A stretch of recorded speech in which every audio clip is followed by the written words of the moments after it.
Good morning, everyone. So, today we will do English worksheet number 81, date 6 February 2021, class 8. So, in this worksheet, we will continue lesson Bholi. Okay, ये worksheet 2 है इस chapter की. यहाँ पर आप देख सकते हैं 3 scenes हैं. Okay, 3 pictures हैं और ये 3 pictures जो हैं होली लेसन को समराइज़ करती हैं, संक्षेप कर देती हैं। यानी हम 3 पिक्चर्स को देखकर हम पूरी कहानी को याद कर सकते हैं। ठीक है, जैसे यहाँ देख सकते हैं कि भोली जो है कॉर्नर में बैठी है, उसके जो फादर हैं वो कोई डिस्कशन कर रहे हैं उसकी मदर से, और साथ में उसकी एक सिस्टर है जो कि हेल्दी है, गुड लुकिंग है। सेकेंड पिक्चर में हम देख सकते हैं कि वो स्कूल ले जा रहे हैं किसको, भोली को, और भोली यहाँ पर शी इज़ वेरी नर्वस, बहुत ज़्यादा नर्वस है, वो स्कूल जाना नहीं चाहती है, लेकिन रामलाल उसको ज़बरदस्ती स्कूल ले जाते हैं सिर्फ इसलिए क्योंकि तहसीलदार ने उनको कह दिया था कि रामलाल को अपनी बेटी को स्कूल भेजना चाहिए, तो वो उसके ऑर्डर को मना नहीं कर सकते थे। फिर हम तीसरी पिक्चर में देखते हैं कि भोली जो है वो शादी के लिए इनकार कर देती है और जो बिशंबर है उससे शादी नहीं करती है because he was a very greedy person. Okay, बहुत ही लालची था, उसने 5,000 रुपये मांगे थे दहेज के लिए।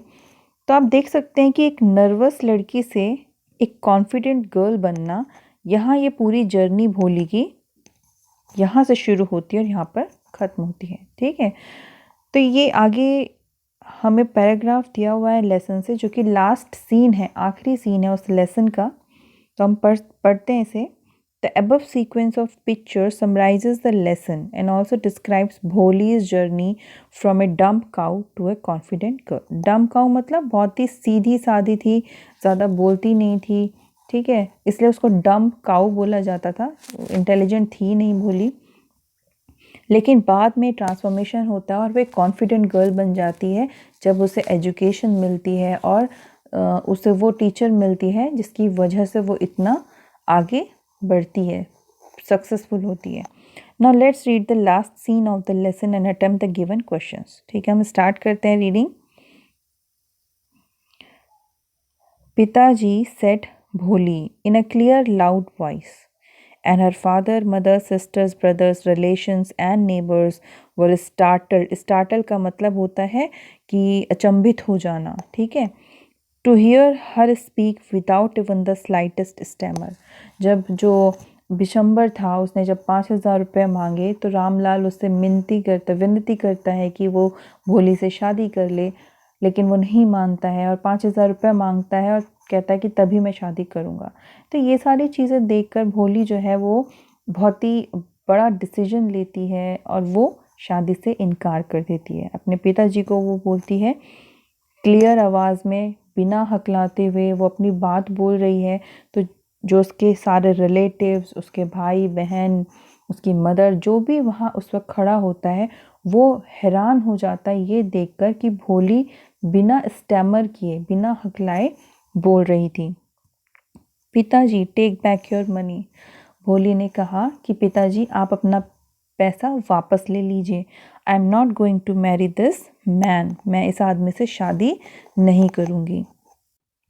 Ramlal was thunderstruck. Thunderstruck का मतलब जैसे कि किसी पर बिजली गिर जाना। ठीक है, तो इतना ज़्यादा आहत महसूस करता है वो खुद को, बहुत ज़्यादा तकलीफ़ में आ जाता है ये बात सुन के कि भोली खुद मना कर रही है शादी करने के लिए। The guests began to whisper, मतलब धीरे धीरे फुसफुसाने लगते हैं सारे जो उस वक्त मेहमान होते हैं वहाँ पर।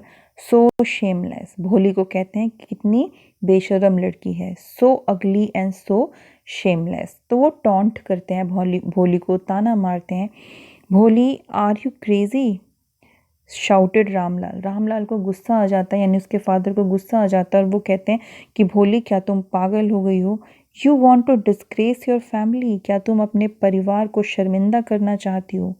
Have some regard for our इज़्ज़त, मतलब वो कहते हैं कि हमारी रेपुटेशन का, हमारी इज़्ज़त का कुछ तो ख्याल रखो। For the sake of your इज़्ज़त said Bholi I was willing to marry this lame old man. Bholi भी फिर ऊंची आवाज़ में बोलती है कि आपकी इज़्ज़त के खातिर ही मैं इस बूढ़े और लंगड़े आदमी से शादी करने के लिए तैयार हो गई थी।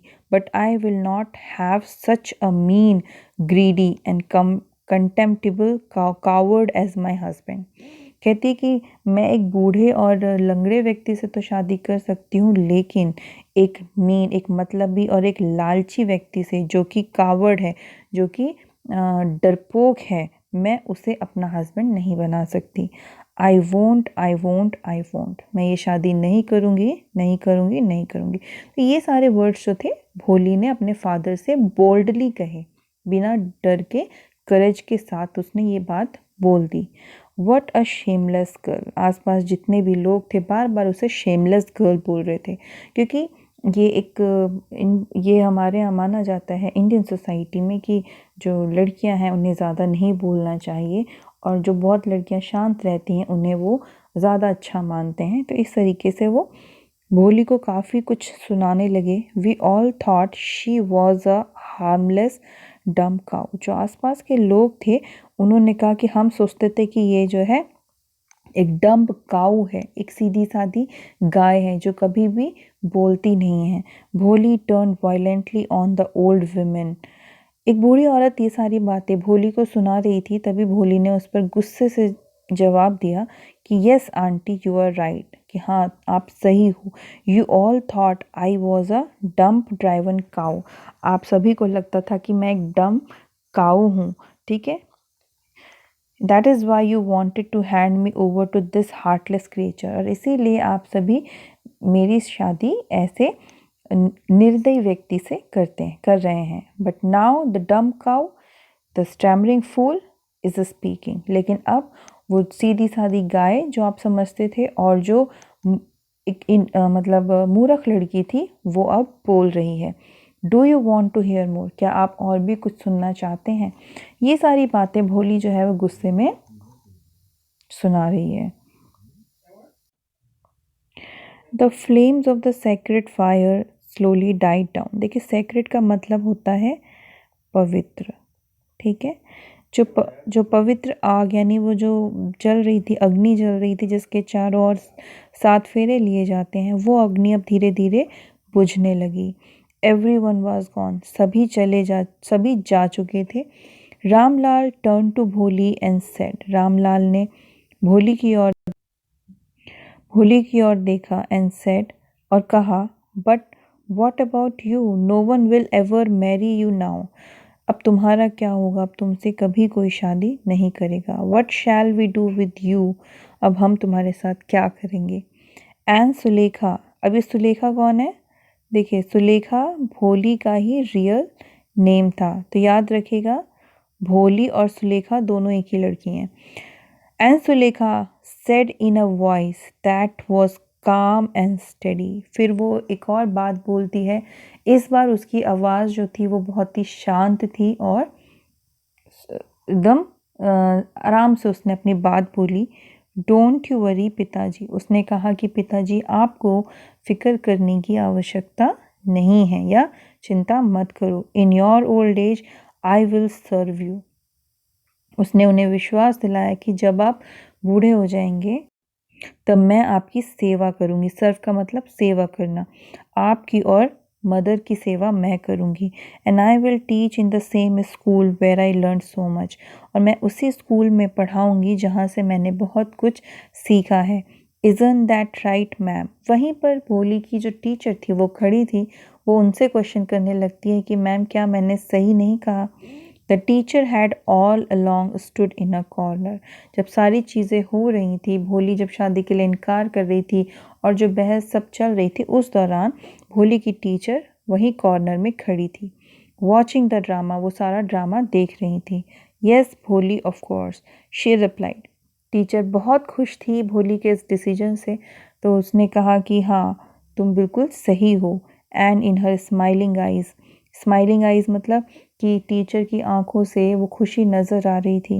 And was the light of a deep satisfaction that an artist feels when contemplating the completion of her masterpiece. यहाँ एक चीज़ मैं बताना चाहती हूँ, यहाँ पे मास्टरपीस की बात हो रही है। देखिए भोली जो है वो मास्टरपीस है किसका, टीचर का, ठीक है। जो भोली की टीचर थी, जैसे कि एक कलाकार क्या करता है, कोई चित्र बनाता है, कोई मूर्ति बनाता है, तो वो जब पूरी हो जाती है तो जो कलाकार है वो बहुत खुश होता है। उसी तरीके से टीचर ने, उस लेडी टीचर ने भोली के ऊपर बहुत एफर्ट्स किए, बहुत मेहनत की, ठीक है। उसे बोलना सिखाया, उसमें सेल्फ कॉन्फिडेंस उसमें जगाया, एक नई होप जगाई नई लाइफ के लिए, उसे पढ़ाया लिखाया, पढ़ाई की तरफ उसकी रुचि जगाई।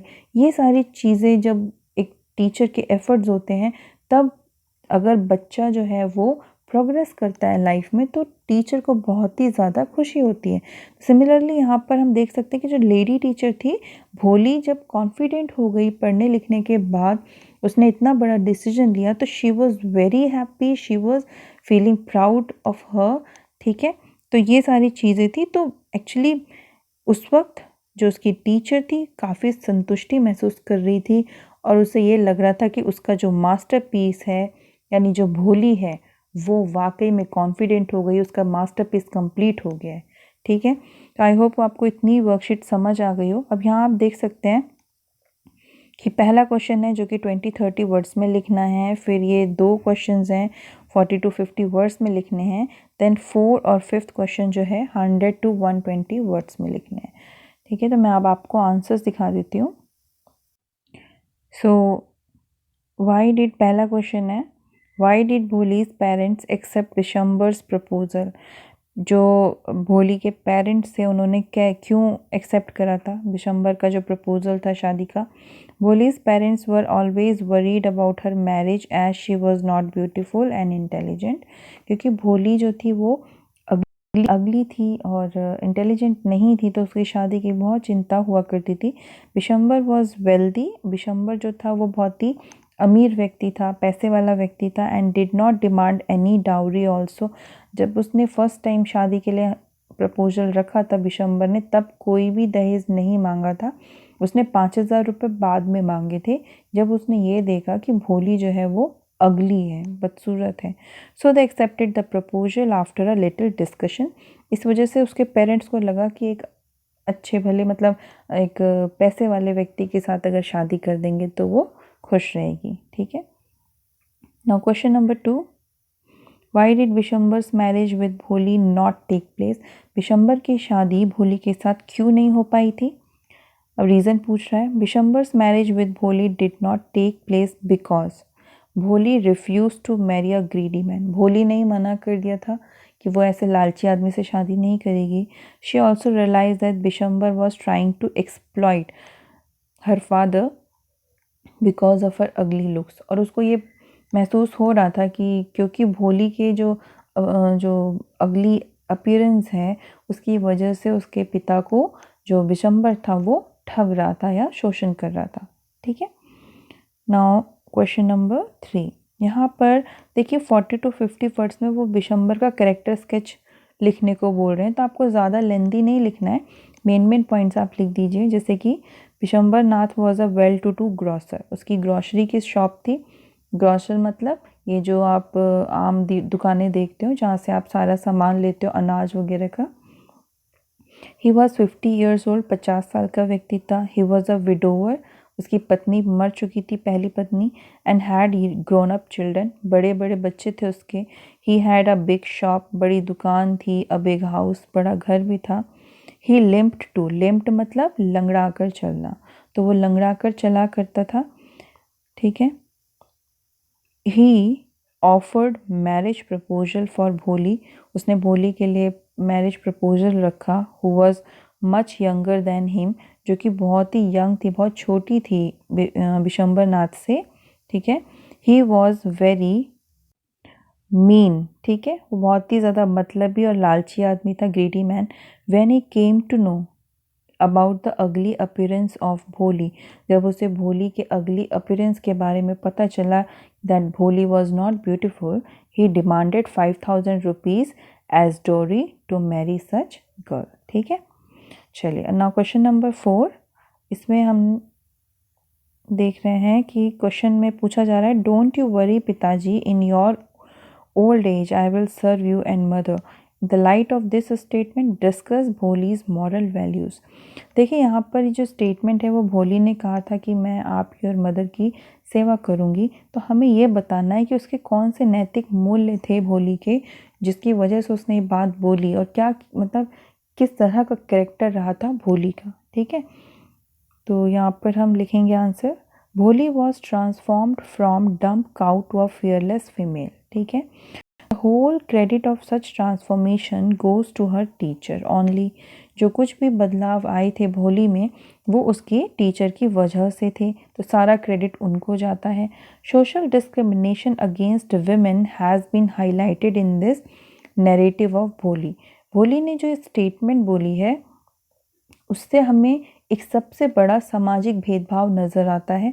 वो क्या है कि हम ये मानते हैं कि जो मेल है या बॉय है वो he can only be bread earner. Bread earner का मतलब है कि पैसे कमाना, घर चलाने का काम सिर्फ एक आदमी ही कर सकता है सही से, औरत नहीं कर सकती है।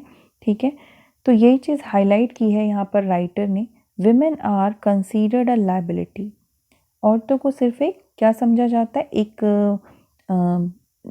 जिम्मेदारी समझा जाता है, और वो जिम्मेदारी कब ख़त्म हो जाती है, जब लड़की की शादी कर दी जाती है। Society and family have no faith in women's capability. औरतों की योग्यता पर लोगों को भरोसा नहीं है, समाज को भरोसा नहीं है। And do not consider it essential to educate them. और इसी वजह से उन्हें ज़रूरी नहीं लगता है कि लड़कियों को भी पढ़ाना चाहिए। ठीक है, बट भोलीज इंसिडेंट्स, लेकिन जो कुछ भी भोली की कहानी हमने पढ़ी, जो भी घटना हुई, उससे ये प्रूव होता है, proves that daughters are capable and responsible in supporting the family. एक फैमिली को सपोर्ट करने के लिए डॉटर भी योग्य होती हैं, जिम्मेदार होती हैं। Women also can be bread earner. वो भी ब्रेड अर्नर हो सकती है। ब्रेड अर्नर का मतलब है कि रोटी कमाना, नौकरी करना, घर संभालना। Educating girls is very necessary. लड़कियों को पढ़ाना बहुत ही ज़रूरी है। भोली वांटेड टू स्टडी फर्दर। भोली आगे पढ़ना चाहती थी। She decided to be a teacher and she vowed, उसने कसम भी खाई, not to marry. She assured, विश्वास दिलाया her parents that she would take care of them in their old age. Significant change can be brought by awareness in society for educating girls. तो हम समाज में सुधार ला सकते हैं अगर हम ये अवेयरनेस फैलाएं, जागरूकता फैलाएं कि लड़कियों को भी पढ़ाना आवश्यक है। ओके, ये आपका आंसर था क्वेश्चन नंबर 4 का। नाउ क्वेश्चन नंबर 5 लास्ट है ये। The writer says the flames of the sacred fire slowly died down. Everyone was gone.